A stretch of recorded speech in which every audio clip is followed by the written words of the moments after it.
Hey, what's up, everyone? This is Shadow Fox 007, and welcome back to another episode of Retro Week.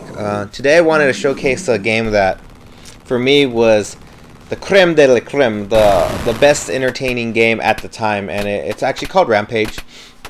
And it's very simple. Like most games back in the past, you just have to basically break or destroy all these buildings, and if you actually hit the base of them, they kind of destroy faster, or you could jump on them and damage them too.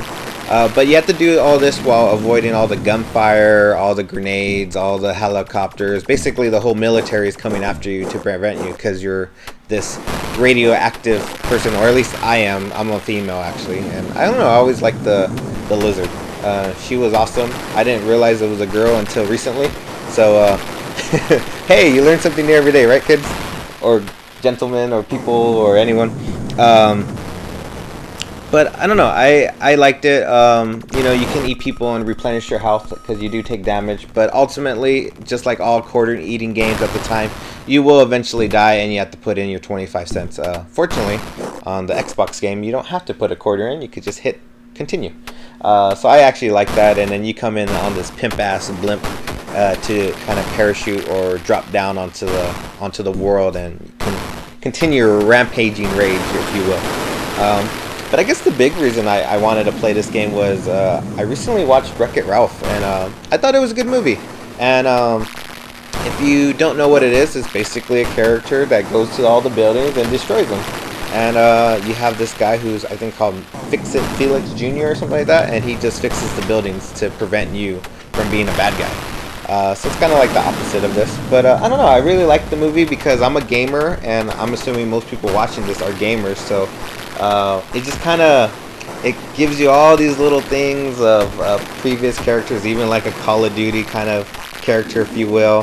And I thought that was really cool. Maybe Halo. But for me, the reason why I like the movie the best is it kind of has hits a soft spot for me, and it paints the character kind of as an outsider. You know, no one really understands, no one really cares to understand, and this person is just trying to become accepted by society, by his group. He wants to basically be a hero, and he thinks being a hero is what's going to make him accepted by others. And I like I said, it's really not going to be a revolutionary story, but I thought it was, you know, it was cute. And sometimes I just kind of want to, you know, don't think too much about it. You get what you get, and I really like that, and I enjoyed it. And like I said, if you guys are gamers and like graphical masterpieces, I guess, if you will, check it out. You know, Netflix it, Redbox it, whatever. But I can't say I enjoyed all the movies I've watched recently, and I have been watching a lot more than usual. I've been kind of like on a hiatus for them. But I did watch Django Unchained, and I will say I'm not like everyone else. I can't say it was the best movie out there.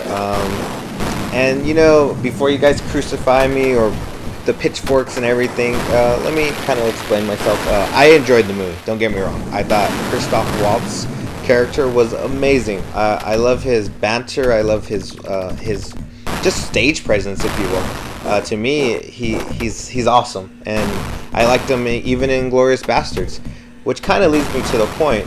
I think Quentin Tarantino's films of Kill Bill, Pulp Fiction, Reservoir Dogs, and Inglourious Basterds are better than Django Unchained. I never really saw myself kind of getting a little tired. Like I thought Django Unchained felt a little long, and I never got that from the other movies. So maybe it's just, you know, my bias on Tarantino films. I think they're amazing. There's not one film I disliked, and I wouldn't say I disliked this film. Let me be very clear. I just thought, you know, some things weren't. When you analyze it, and maybe that's my fault because I'm analyzing it, I thought they were kind of cheap. And I'll give you an example, like Christoph Waltz, who I already like as a character. I thought his death, spoiler alert, my bad, was kind of cheesy. You know, he gets in a conflict with Leonardo, and then he basically just lets himself go. So I thought that was very anticlimactic, and then it seemed like his character was getting weaker over time. And I know they're probably trying to portray like Jamie Foxx's character getting stronger, but to me, it didn't really come off like that. It felt like he was just, you know, like the whole dog scene, and he just didn't have the stomach for it or anything. And I know they try to explain it, but I don't know. This guy's been killing people left and right throughout the film. I think he should have been okay seeing a guy kind of mauled to death. And then in addition, I think the whole conflict overall was kind of weird or weak. And by that, I mean the whole premise is that they're trying to get Jamie Foxx's wife back, and she's basically been sold to Leonardo DiCaprio's character. So they kind of do this whole plan of how they're going to get her back, you know, by paying for the farm versus getting the cow.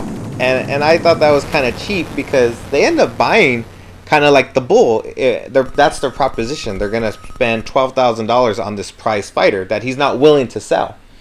But why didn't they just offer $12,000 for the slave girl, who was only $300? You know, to me that was very obvious. You know, Leonardo at the end of the day was a businessman. He actually makes the deal and makes them pay $12,000 for the slave girl, because in his eyes she was tainted. You know, she was beat, she's marked and everything.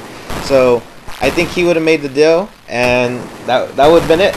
Movie over. I get it. That's why they can't do it. But you know, that's kind of why I was like, really? I wish they did something else, I guess. You know, maybe Leonardo was just a tyrant or like abusive or something. But you know, his character I got a kick out of, and you know, Samuel L. Jackson's character, he was one that you really hate. But you know, for now, that's all I have. So until next time, this is Shadow Fox signing out. Peace.